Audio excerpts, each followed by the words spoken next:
अस्सलामुअलैकुम, मैं आपका होस्ट चौधरी बाबर श्री कांजू। आप देख रहे हैं हमारा YouTube channel Chaudhary Babar कांजू official. अदालत उज़्मा के फ़ैसले के बाद हमजा शहबाज शरीफ को वज़ीर आला हटाकर परवेज़ इलाही को वज़ीर आला मुंतखब किया गया है और मुल्क भर में शहर भर में मिठाइयाँ तकसीम और जश्न मनाए जा रहे हैं। इस वक्त मैं जलालपुर भटिया में मौजूद हूँ। यहाँ पर भी जश्न और मिठाइयाँ तकसीम कर रहे हैं।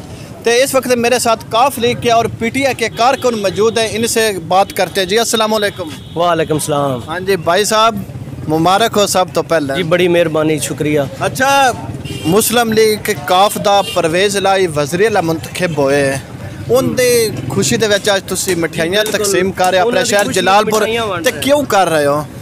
जनाब, परवेज़ इलाही जैसा बंदा ना पहले कभी जो है सियासत में देखा है ना कभी होगा, इसलिए देखो ना तकरीबन हर बंदा ये मूँह सुनते पे अगर परवेज़ इलाही वज़ीर आला बने तो वो पंजाब वास्ते खुशहाल होएगा। उन्हें पंजाब विच की तरक्याती काम करवाए जिन्होंने आवाम अज भी याद करती पई है। पंजाब में तरक्याती काम बहुत अच्छे किए सी। परवेज़ इलाही ने जलालपुर भटिया जिला हाफजाबाद जड़ियाँ सड़कां बनवाइयां सी, अज भी वही सड़कां ने।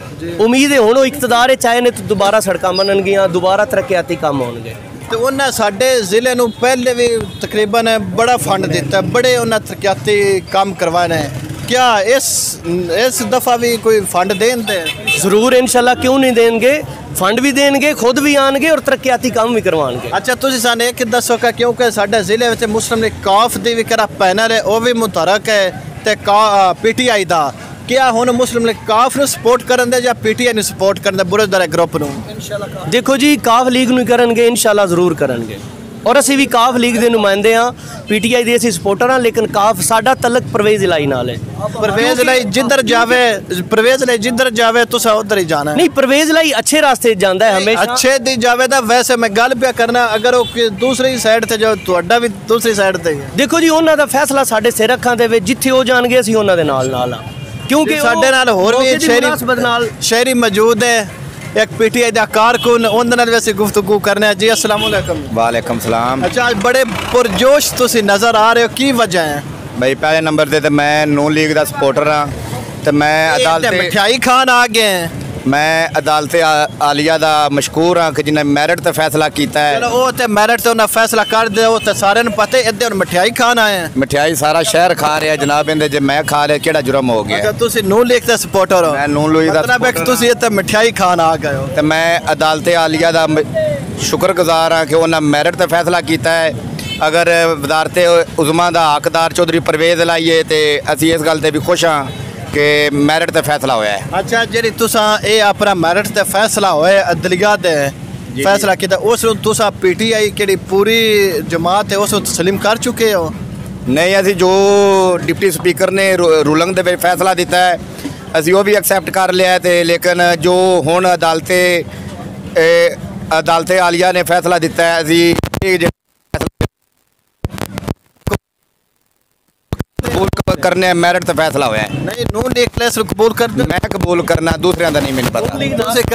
मैं नून लीग ना करे, तुसां ते अगे कबूल कीता है तां ही तुसीं खुश होना। जी अल्हम्दुलिल्लाह खुश हाँ। जी अस्सलाम वालेकुम। चौधरी परवेज़ इलाही वज़ीर आला जिंदाबाद जिंदाबाद। हाँ जी, बड़ियां मिठाइयां तकसीम कर रहे हो, खा भी रहे हो। खुशियां ने जनाब, खुशी किस गल दी खुशी है? चौधरी परवेज़ इलाही साहब जिंदाबाद। असी साडे परवेज़ इलाही नूं आवाम क्यों चाहती है इन्नी? यार वो अच्छे इंसान ने ना, सानू महंगाई दी वजह तो आवाम बहुत परेशान है ना।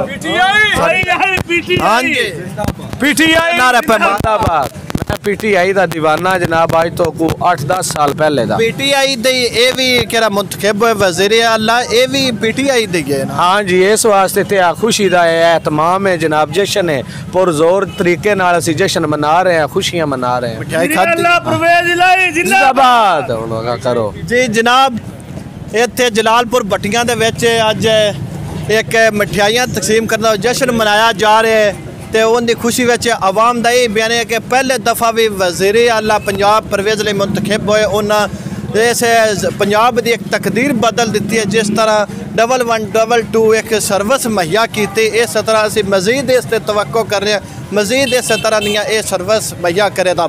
इस नाल ही मैं तुहाडा अपना होस्ट चौधरी बाबर शरीकां नूं इजाज़त दिओ। वस्सलाम।